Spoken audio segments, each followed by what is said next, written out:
सोलापूरच्या राजकारणात भाजपला हरवण्यासाठी सगळेच पक्ष एकवटलेत।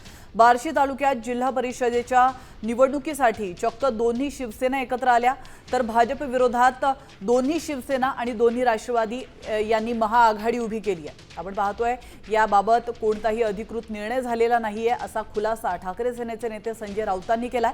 तर युती करताना महायुतीतील इतर पक्षांनी आचारसंहिता पाळावी असं म्हणत भाजपचे नेते आणि सोलापूरचे पालकमंत्री जयकुमार गोरे यांनी कान टोचले।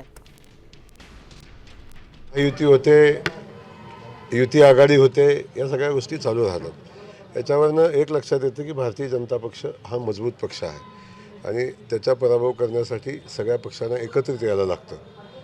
हे आमच्या पक्षाचं मोठेपण आहे। त्यामुळे पुढे काय चालतंय माझं म्हणणं आहे की महायुतीतल्या लोकांनी काही आचारसंहिता ठेवल्या पाहिजेत। महायुतीच्या बाहेर जाऊन काय तडजोडी करताना थोडा विचार केला पाहिजे आणि त्याची आवश्यकता वास्तविक पाहता आहे। आता सोलापूरला दोन शिवसेना एकत्र लढतायत, माझ्याकडे माहिती नाही।